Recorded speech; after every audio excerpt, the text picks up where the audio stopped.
Welcome back to another episode of the Two Track Mind podcast. We are doing something a little bit different today. As you can see, I am here by myself in the studio in a different spot with a different mic. Now, the reason why we're doing this is it's a really busy week for us and the rest of the Two Track Mind family.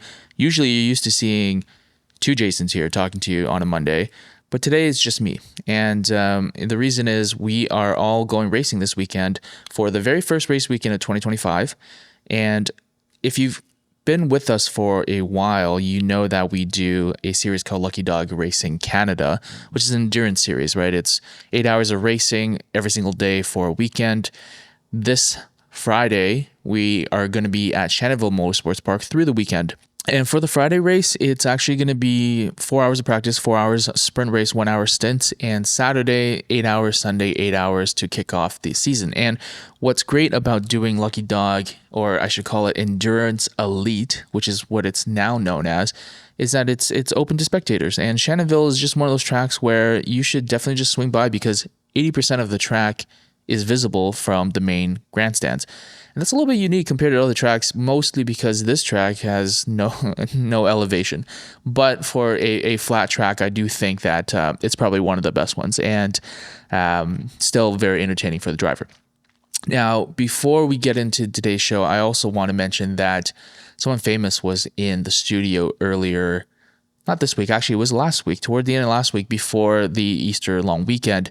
Dave Pratte from Speed Academy was actually here, and we had a great discussion about everything to do with Speed Academy, what's been going on for the past couple of years, where they're headed, the beginnings, all the hardships to get to where they are today. So if you're interested in that, I think I'm going to drop that episode on Thursday. It's probably one of the best interviews we've had.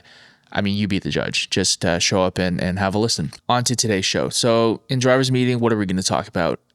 The next Miata coming out, I think 2027, is rumored to have a large displacement engine. And I say large, air quotes, right, for a Miata. So we'll get into that a little bit. For the Toronto locals, the Porsche Experience Center is pretty much imminently opening in the Toronto area. Technically, it's in Pickering. So I wanted to kind of discuss that and what it means for us locals here. And the last thing is, it's a little bit more personal, and some other people are probably not going to care, but the BMW X5, the next generation of X5, the renderings were just released recently. And I mean, I'll show you guys the photos later when we talk about this, but they've definitely changed the direction of what this car looks like, and we'll have to see what that means for the entirety of the next generation for that design language for BMW. In the Gone Viral section, I wanted to talk about the McMurty Speirling. So this is like a prototype car, and the main thing is that it was able to drive upside down. So we'll kind of get into how it was able to make that happen. And to be honest, the technology itself around like how it actually got to be able to drive upside down is actually not something completely new. We've just kind of seen this before in race cars. And then in Shop Talk today, we're going to talk about oil coolers. And main topic around that is, and main discussion, I should say, around that is going to be, is it always necessary? When should you use it and why? And what are some of the drawbacks that you may have to deal with when it comes to installing an oil cooler? Cool. So why don't we jump in on the next generation Miata? So Road and Track article earlier last week talked about, interviewing the engineers who are looking at the next generation of Miata, right? So we have the NA, the NB, the NC, the ND, and I guess the next generation is going to call it the NE. The biggest rumor, and I think honestly this feels fairly validated in that they were actually able to speak to Mazda about this, and the reasoning behind it is quite interesting, but I do think it's sound. Coming from a non-engineer, but the way that they've written it, is very convincing. And that the next Miata is going to have a 2.5 liter engine. So 2.5 liters, that's pretty significant for a car of that size and weight.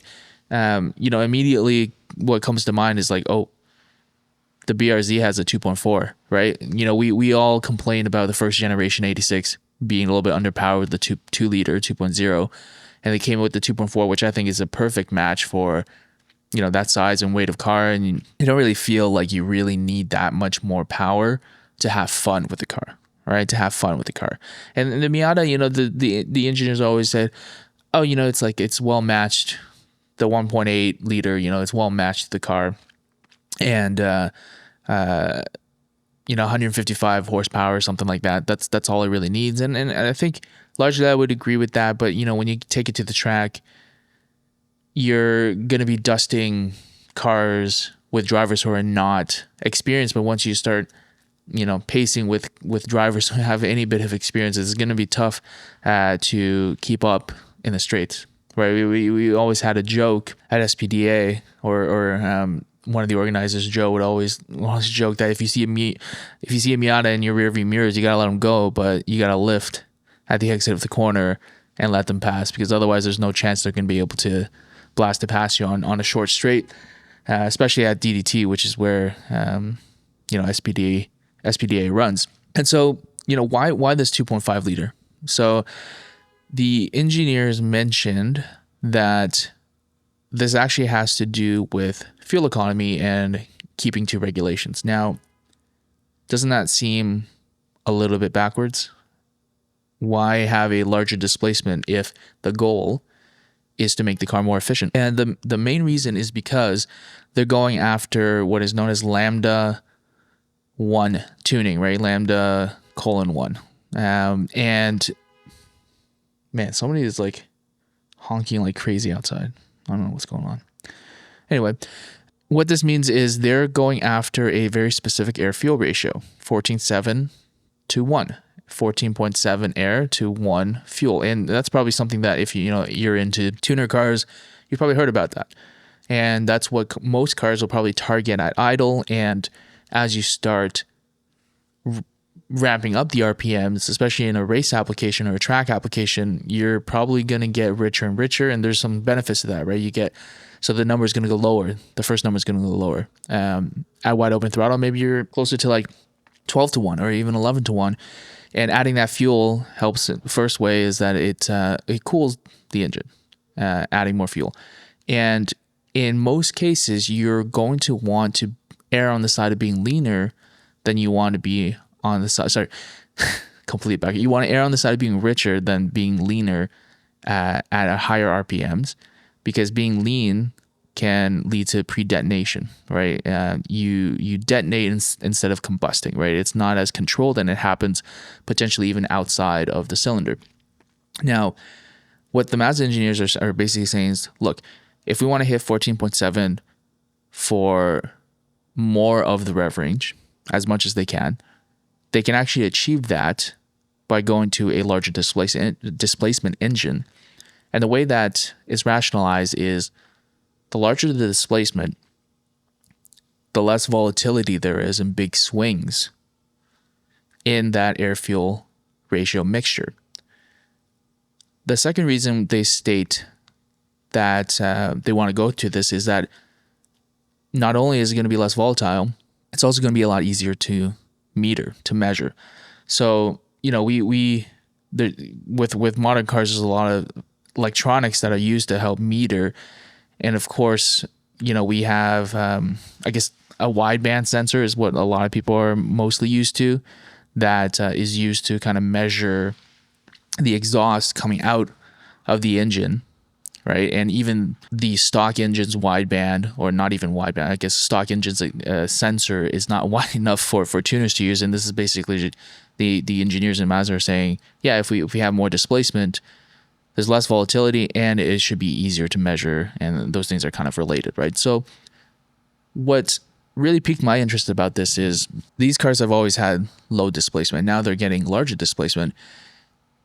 Even if they tune it from factory to be, closer to stoichiometric air-fuel ratio throughout the range as much as they can, and basically like neuter this engine, what does that mean for the aftermarket?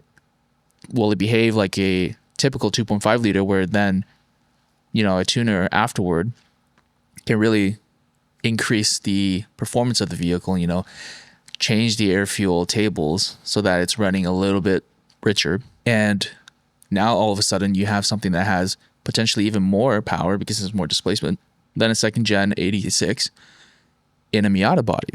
And what's even potentially more exciting about this is, what if this becomes standard practice for everyone to start doing? Are we going to see, because of fuel economy, this push for larger displacement engines because they're easier to control? And we're going to start seeing even more smaller vehicles with larger displacement engines that on the road, they may be great for fuel economy and they're burning clean. And then in the track scene and in the performance scene, they're now being used to create more power. And so is this going to be a win-win situation? So I think it'll be interesting for us to follow this now, right? As this new NE Miata comes to market, and see where it goes and how it's kind of taken in by the aftermarket, and whether they're able to extract really good performance out of this 2.5 liter. So pretty excited to see where that goes. All right, the next piece of news that I want to talk to you guys about is the new Porsche Experience Center. So what the heck is a Porsche Experience Center? Well, as we know, Porsche has a very strong brand. And I think in a lot of cases, you kind of see it less of a car brand and a car manufacturer, and more so a lifestyle brand, right? So there's Porsche design, everything. And they have all these different experience centers throughout the world. And Toronto actually is the 10th one in the portfolio. So just a few locations. So Hockenheim, Leipzig, Silverstone, Le Mans, Italy, Atlanta, LA, Tokyo, Shanghai, and now Toronto. And you can kind of think of this as like a super fancy dealership in a sense, where I don't know if you're going to be able to actually buy cars from the Porsche Experience Center. They'll probably hand you off to a dealership, but basically they're going to have a few test tracks there. And I think it's basically just going to be for Porsches, right? For people to kind of experience. You can rent a couple of sessions with a professional driver, just let you experience maybe like that Porsche GT car that you've always wanted to have a try and never really had the opportunity. But this creates a commercialized, very comfortable and safe environment for people to kind of do this, right? And what does that mean for us track enthusiasts around Toronto, right? We are getting these new tracks, the Porsche Experience Center, and then the other new one is Oro Station. They're certainly catering to a higher end in the market. I would say for Oro, there's probably still an opportunity to go there to do a more public-ish activity. Maybe they'll do like a booking with a more known organizer, like Ontario Time Attack or something like that. But when it comes to the Porsche Experience Center, I don't think they're going to let anything on that track other than a Porsche. And you guys can correct me if I'm wrong, but I feel like that's basically the vibe of this place, right? Is a very controlled experience. And I actually went on to Google Maps just to kind of take a look at where this is going to be situated, right? So it's called Porsche Experience Toronto, but it's actually in Pickering. And as far as locations go, this is like pretty ideal. So it's just south of the 401, and it is across the street from the Pickering Casino. So I guess kind of good co-location. And you know what it actually reminds me of is being in Vegas, and they have that like track driving experience. I don't know what it's called really, but they have a whole bunch of supercars, and it's kind of the same vibe where you get the casino and you have this test track right next to the Ajax Go, and across the street also is the Volkswagen Group Canada has a corporate office there as well. But what's kind of interesting is, again, why I think it's going to be very controlled as to what cars are going to be allowed, is that it's not too far from residential areas, right? Like, of course, like it's close to the 401. Like, is it really going to be louder than the 401 itself in terms of like what the bass note of the sound is going to be, like that hum? But Porsches off the factory floor, they're not going to be that loud, but I don't think you're going to be able to bring like your K-Swap Honda with the fart cannon onto this track. Like, it just doesn't seem like it's going to work. And I say that because, like, look, there's right on the street corner is a place of worship.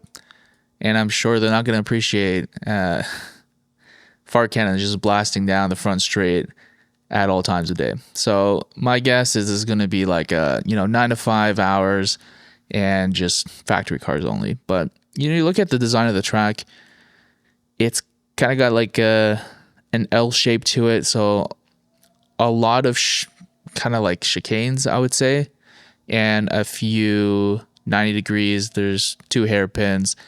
And on the interior of the track, it looks like there is a traction circle, right? So teaching people about managing grip and oversteer and understeer. And then there's another track, and I want to say this is probably for sliding as well. It kind of looks like a bit of an amoeba, if you will. So it looks full width, but the corners are tightly linked. So like, you could see this as being used to kind of drift a car or just show people how to get a car loose, right? That's a little bit more exhilarating than throwing them into a traction circle. All right, so that is supposed to be opening imminently. And as of 3 days ago, they already have some negative reviews. Somebody named JM says, they didn't allow my vehicle. I guess it's only Porsche owners that can use the track. My 2100 horsepower Chevy 55 wasn't allowed. Well, you can always go to TMP or SMP or something like that. Okay, moving on. So let's talk about the new X5 that is supposedly coming out in 2027. Why is this relevant? Well, a couple of weeks ago, I did a video about how the X5, especially the Go5 variant, is an underappreciated tow car. If you get a 40i X5, and they're selling for like, mid 40s, $50,000 Canadian, mind you, monopoly money, they can tow up to 7,200 pounds, and you can get factory towing, right? Every time I see an X5 out on the road that doesn't have the factory towing kit, I'm a little saddened about what could have been. So personally, I have one. I got one a couple months ago, and I didn't get a 40i. I got a 45e, which is the plug-in hybrid. Now with the plug-in hybrid, it just makes sense with my commute. I can plug in, I can charge. It basically will cover 75-80% of my to and from commute. I can do all electric, right? And with the 45e, you can only do 5,900 pounds, but FRS with an open trailer, I don't think that's going to be an issue. Now with this new X5, I'll flash up the photo so you guys can take a look at this. It, well, what can I say? Let me refresh my memory. Okay, I got to take a look at this. It looks more like the iX design language than what you traditionally would think of with the X5. It's a little bit more boxy, I would say. The kidney grills, I mean, it's comical. They went crazy with the kidney grills in the G series, and now they're tiny. They look so tiny. The tiny little nostrils in the middle. And the headlights, they've got like the G series chevrons. But it kind of looks even more raccoonish. Almost reminds you of back in the E30 days, but it kind of like more modernized. The E30s look great, but this doesn't really do it for me. The biggest thing that is a bit of a disappointment, and you don't really know how valuable a feature is until it's gone, is that it looks like they're going to get rid of the split gate in the rear. So yeah, the Go5 X5, so the current model and the previous model, so like I should say like the current model and the LCI for it, I think that's what it's called, right? The facelift, they both have a split gate. So you can tell the rear to either open both or just the top. And it kind of feels like you're driving a truck, but it's great for, when you do that Costco run and you have to stage all the groceries and whatnot, to have that lower gate just to rest things on. It has a pretty high weight capacity too. I think it's like, 500 or 600 pounds. So you can use it as a bench when you're tailgating at the track or something like that. So obviously these are pre-production renders, but I don't know, they seem to be fairly baked. So we'll see when this comes to market how people are going to respond. Okay, on to gone viral. So the McMurty Speirling. So this is I don't know what you call it, like kind of like a concept car, prototype car. It looks like a miniature Le Mans prototype, LMP style car. And I say that because it's closed wheel, right? So it's got like what I can only assume is like a carbon fiber, like monocoque, and the wheels are tucked in, and its party trick, if you will, is that it can drive upside down. So that is, why would you want to drive upside down? It's more of a demonstration of its downforce capabilities, how much downforce it can generate relative to its weight, such that it can literally be upside down and move forward. And in the demonstration in this video, they actually did it at a very, very slow pace. And so that may create some questions for people. It's like, okay, well, I understand that, like, cars can generate downforce, but they usually do it at speed, right? So the faster you go, the more downforce you can typically generate. That's what you would think about, for like an F1 car or something like that. But they're basically crawling. And the reason why they were able to do this is that they use fans in this car, right? They're literally creating suction underneath the vehicle mechanically, electronically, right? Without using speed, without using Bernoulli's principle, right? Creating low pressure underneath the car by just sucking it with the fan, forcing it to happen. Now, this all seems very novel, but it's actually not a completely novel concept, because back in the day in Formula One, they actually did have fan cars where this wasn't written into the regulations, and some teams had cars that they used fans to basically do this, right? Not to the same extent where it created so much downforce that it probably, the weight ratio to the weight of the vehicle make it be able to be sucked upside down. Yeah, this is something that we've seen before. And it's kind of interesting to think about, like, where is this going to go? Like, what do they want to do with this car? Because as someone, who has pretty hardcore about going to the track, I don't know how I feel about a system like this, because it's one of those, it's another thing that at high speeds, if an electronic component fails, you're kind of out of luck, right? Can you imagine going through a super fast sweeping corner, like, I don't know, turn 4 at Motorsport GP, and you're relying on the fan to keep the car glued to the track, and it suddenly loses power? You're going to go flying. I mean, the car could even like flip over on its side just from all those lateral G's and wanting to fight against it, right? Yeah, you can make the argument, it's like, oh, like, you look at the GT3 RS 992, like, it's got so many electronics. I think the only thing that can fail there that could really mess you up would be like, oh, if the DRS activates like mid-corner such that you have less rear downforce, that's probably enough to make you spin. But if you're using a car like this and you're going down a turn 4, like I said, like, losing the suction from the fan, if it's so critical to the dynamics of the vehicle, that's going to do a lot more than just make the car slide. So I'm really curious to see where they take this and whether this kind of technology is going to make its way into production cars that are, more typical of what you would bring, something that can be driven on the road, right? That people would drive to the track. So we'll see. Moving on to shop talk. All right, let's talk about oil coolers. Are they always beneficial? And I say this because, if you come up into the tracking scene with one platform, you're probably going to have some biases as to whether you need one or, how early in the process do you need one. So for example, the F820 with the first gen 86, it's pretty common knowledge that these engines run hot on track, right? So if you go do like a 20-minute session in the summertime, even on 0W20, you're probably going to get to 250 Fahrenheit, maybe 260 Fahrenheit on a F820 at the track without an oil cooler, okay? And a lot of people would say, like, that's probably hotter than you want it to be. The oil might start burning, the oil might start thinning out. Obviously, modern synthetic oils are pretty resistant to deterioration, but that's always a temperature that got people pretty nervous, right? Now, on the flip side of that, if you look at K motors, people with oil coolers, when you're running a K, sometimes run into the opposite issue where they can't warm the engine up, and maybe they're stuck in like the 170s or something like that. And they're often thinking of things like, oh, should I get a block-off plate for my oil cooler? So that's just to say that you really got to think about what makes sense for your application. Don't do something blindly just because the part exists as to whether you need it or not. Right? You really have to talk to people who run this platform or are familiar with it, or test it yourself. The other drawbacks to running an oil cooler, so let's say you do need the cooling for your engine, so you run this oil cooler. What are some of the drawbacks?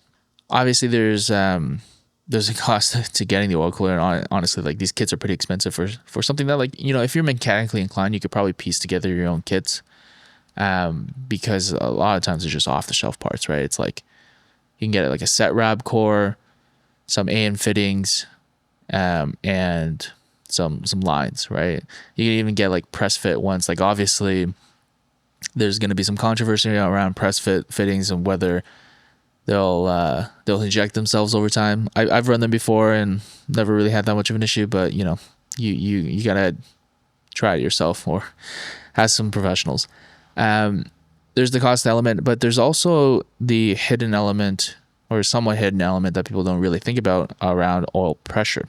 Okay, so the more lines you run, the more volume that the system has, typically you're gonna have lower oil pressure, you know, unless you create some sort of restriction, right? So if you're running like 10 AN lines, and a proper core, you're probably not going to create any additional restrictions in the system, but your oil pressure is probably going to drop. So let's again think about the second gen 86, where we know it has oil pressure issues on right-hand corners.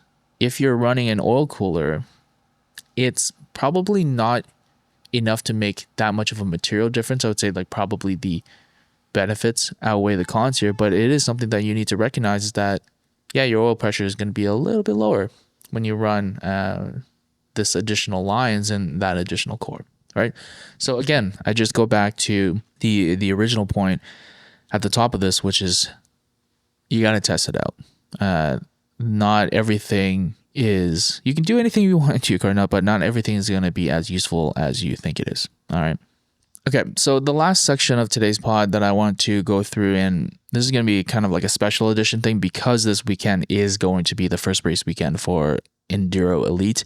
I want to actually go over some of the rule changes for the season, right? So, you know, if you're not racing in the series, or if you're not interested in it, then I guess I'll see you on the next episode. But I don't know, you might find this interesting because it kind of teaches you what are some of the things that people are struggling with or misinterpreting, or there's some gray areas, and just kind of see the growing pains of a newer endurance racing series, right? So yeah, let's get into this. So rule changes for Enduro Elite, and what do they mean? Anyone can see the full set of rules at enduroelite.ca/rules. So the first one I want to talk about: cars of any age allowed to compete. Okay.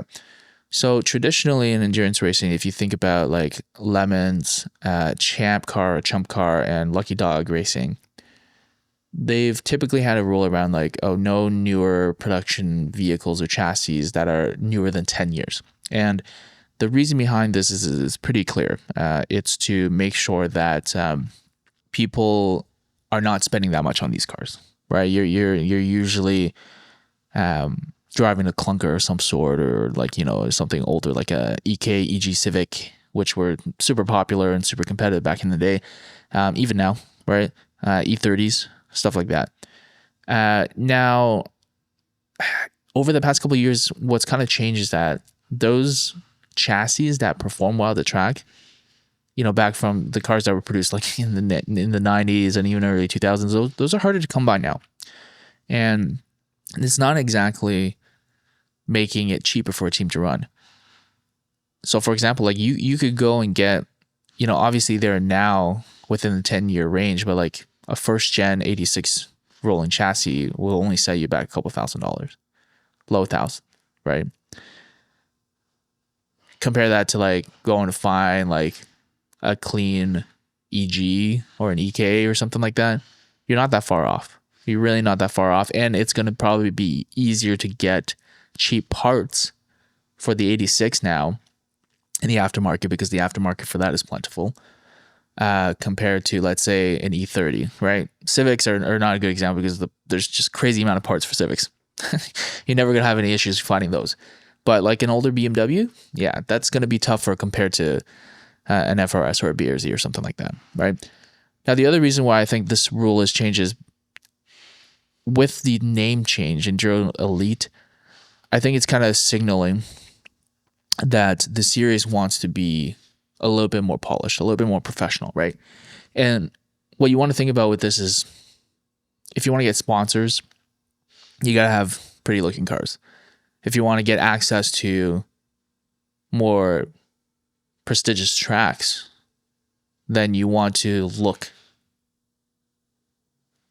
a certain way with the cars that you're bringing to the paddock. So I think that's kind of the main picture there, right? Personally, I like it because it just gives more flexibility to the teams. Obviously, there's going to be a lot of people who might complain, like, oh, like these new cars are too overprepared. They have fancy electronics. They're easier to drive. I think all those things are true. But, you can't really have it all.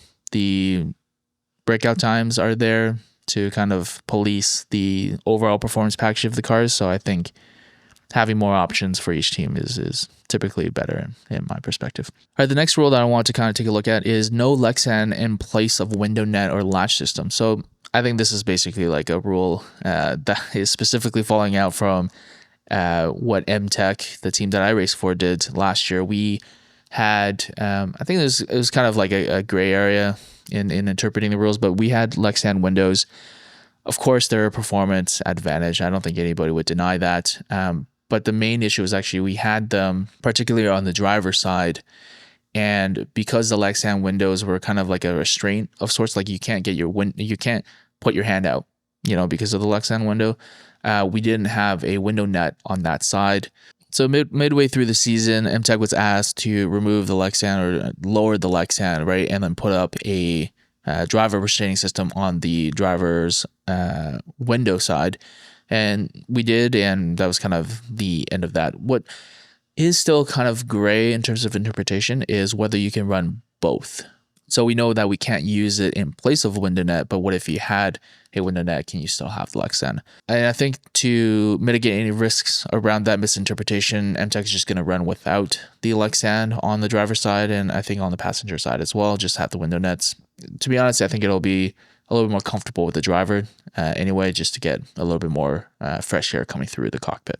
Okay, the next rule is around helmet cams. So only purpose-built helmet cams, so for example, like the cam box that kind of goes tucked underneath the helmet at the top of the visor there, are allowed. No externally mounted cameras, so no GoPros on the outside of the camera. I think this is a good rule. Here's the reason why. A lot of the drivers, outside of fueling, run with the visors up, and that's just to get more cool air. The problem is if you get into an accident and let's say the camera gets loose, it's so close to the opening. Typically, they're so close to the opening of your helmet such that you could bash your face into the camera, or the camera comes in and damages your eyes, your nose, your what have you, right? So I think that's kind of the main issue there, is that it can become a loose object, and it's just not something that these helmets were ever designed to consider having attached to the helmet. So again, I think this is a good rule. It's good for safety. Sucks for your POV shots, but maybe try out the cam box. I think there's going to be more products coming out that's going to address this issue. It's not only like a issue with racing, but with BMX and skiing, whatever. Nobody really likes having that external camera. Maybe the answer is just going to be like the Meta Ray-Bans or something like that, where you have the cameras right on your glasses or something like that. But you run into other issues there where the batteries just don't last long enough just yet, right? So anyway. Okay, next one is pretty consequential. Maximum tire width of 255. Larger tires means more scrutiny for balance of performance. Okay, so I think this is probably another rule that was largely sparked by MTech's use of 265s. But in MTech's defense, the Audi TT is also one of the heaviest cars in the grid. I think it's like at least 3,100 pounds, if not more. with the driver, somewhere between like 31 and 33. I can't remember the exact numbers, but that being said, it's definitely one of the heavier cars on the grid. I think the only ones that would be heavier would be potentially the 350Z that is run by our friends at Scalar, right? With a whole bunch of folks from our club, and the Corvette run by Russ Bond, and maybe like the Impala as well, right? But yeah, those are the heavy cars, and for those cars to be competitive and get similar grip levels, you need, especially for the front wheel drive cars, something pretty meaty, right? And so I think this is a good rule just to have it in writing that like, hey, this is the expectation. And if you have extenuating circumstances, there is an opportunity to run larger, but just know that you're going to be under the magnifying glass, so to speak. So it will be interesting to see if the heavier cars are going to downsize their tires. I know last year, let's say at Calabogie, I believe the Scalar 350 ran maybe as wide as like a 275 or maybe a 295 or something like that, right? Which is significantly wider than anybody else was running. I think we were on 245s in the TT at Calabogie, which is just not a good idea. Like, it was so hard to get grip anywhere on that track, of all places. At Calabogie, at the cheese grater in Canada. So yeah, let's see how this goes, and how the scrutineering is going to be applied for anyone who chooses to run larger than a 255. Self-timing for fueling. So this one took a little bit of time to understand, because you actually have to understand there's some nuances to this when it comes to where you are in the pits. Okay, so what this refers to is like in previous years, cars coming into the pit would get an egg timer put on them. The egg timer would be set to 5 minutes, and so after the pit sequence is done, if you're taking fuel, right, there's a minimum fuel stop time if you're taking fuel. If you're not taking fuel, you can go as fast as you want. But if you're taking fuel for the purpose of safety, you have to take at least 5 minutes. And so the marshal at pit out will check the egg timer to see if the time has elapsed. So for this year, maybe it's just so that it decreases the volunteer burden and the requirements in terms of the number of bodies at pit in and pit out. They are now going to allow teams, or actually not allow, ask teams to self-time for fueling. And the way that it is going to be calculated is it's either your pit in plus your pit time. Sorry, let me start over. It's either your pit time plus your out lap, or your pit time plus your in lap, depending on where you are in the loop, right? So that what that means is like some people are going to be in front of the timing loop, and so they're going to have a fairly quick in lap, and then their out lap is going to be longer because they're not going to hit the loop again. And part of that out lap is going to include the time where they pass the loop, and then they do their pit stop, and then they do their lap, right?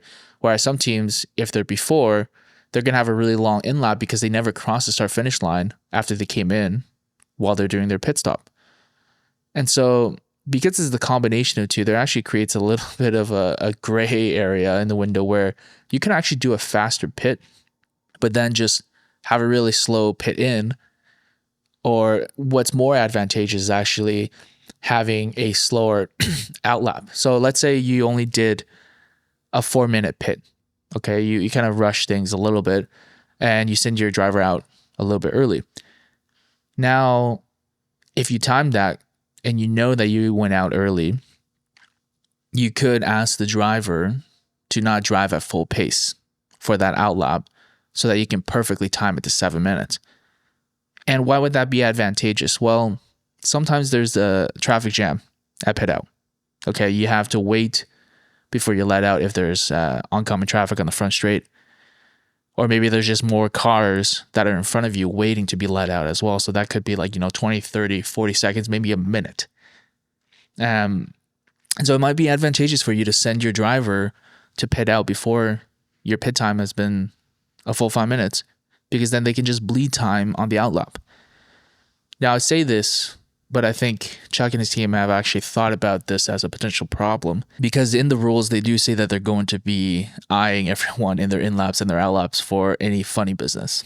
Okay. And I think this is basically the funny business that you could be doing to kind of game things in your favor.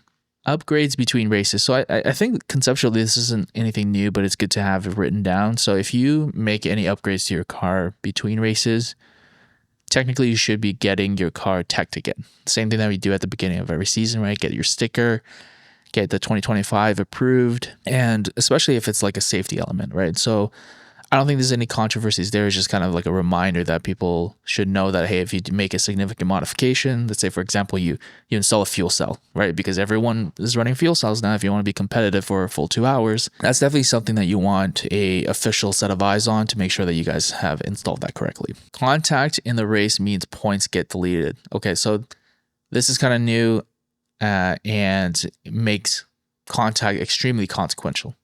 Right? I think before you would just get pulled in for a penalty, maybe there's a driver swap. But now what the marshals are saying is you lose all your points for the championship. So I mean, if you lose one race, all those points, you're basically out of the running for maybe first place in your class. I think you could probably still get the podium at the end of the season, but it'll be really hard to get first place. Passing under yellow. So this is something that can happen. I've done it, I think once in racing in all my years, but it can happen, right? Like you start focusing on the cars in front of you, especially in a corner where there's a lot of traffic. You may miss a yellow flag. Now you get a full lap to give that place back before getting pulled in to serve a penalty. So I think this actually gives the driver who had the infraction a little bit more flexibility in terms of when they decide to give back that position. So let's talk about breakout times. The rule this year is that if you, in addition to potentially being reclassed, if you're over prepared for that class, breaching the breakout time. Let's say you have a hot shoe driver that is significantly faster than the rest of your team. Breaching the breakout time means you get that one lap deleted. Okay, so I think it kind of puts it in perspective. Before, there were rules around if you break the breakout time, you get one freebie, but if you do it again, you get reclassed. This now just puts in writing another specific penalty, which is that you lose a lap, which is pretty consequential again, right? A lot of races last year were won on the lead lap. It would be a 20, 30, 40 second gap. So that's enough to turn an entire race result. Lap timers. So the marshals are now able to ask a team to cover up their lap timer before a race. So again, this is around preventing teams from sandbagging, right? Trying to game it so that they're just hitting a specific time, which is, below the breakout time. So for Shannoville, GT1 class is set to 1:59. So I think what we're basically going to be seeing a lot of is 2-minute laps from the front runners. They're going to try and set up the car to be able to produce a 2-minute lap with good effort, right? Now, the thing about this rule, the intention is good, and I think it will be effective. Where it misses out is that because teams have radio and teams are also timing in the pits or able to see all your lap times that the driver puts out, you could always still just radio the drivers hey, slow it down. You're going too quick. You're going to break out. So it's an incomplete fix, but I think it is going in the right direction. I still think that there is more to be done in terms of how do we make it so that people who are being in cars that are a little bit more prepared for whatever reason, maybe this is the car that they have, and to do anything else, make it faster or slower, is going to cost them financially to make it happen, right? How do you make it more interesting and exciting for them to also race, right? Obviously, you can race exhibition, but people want to compete. But that's a tough question to answer. I don't really know how to go about it. So we'll see how things go. Super excited to get back out there. Personally, I'm going to be driving on Friday and Saturday. So we're going to be doing the practice, the 4-hour sprint, and the 8-hour on Saturday. won't be able to make the Sunday race. I've got a kid at home and another one on the way, so it's hard to convince the wife to be out for 3 days. But we're going to do 2. So personally, I think those are all the consequential rule changes. So hopefully you guys got a little bit of insight from that. If you're interested, come watch. Like I said, Shannoville is a great place to come and watch, and I believe spectators can just still get in for free. Come say hi. Come say hi to the rest of the MTech team. We're going to be racing a bright yellow Audi TT. You'll be able to spot us from anywhere. And just come and enjoy the weekend and hang out and get to know some more people from around the paddock. Hopefully that inspires you to get into the seat of one of the cars. People are always looking for rental drivers. Over the weekend, we're going to be recording a bunch of content. So the next few podcasts you're probably going to see are conversations that we're going to have right from the track side, or maybe even on the track, as we did last year at Motorsports. Hopefully get the opportunity to make a video for the main channel as well. I think that one is going to be about how anyone can get into endurance racing, get into wheel-to-wheel. And with that, I will see you guys on the next one. Take care. Why, oh why are you calling the shop?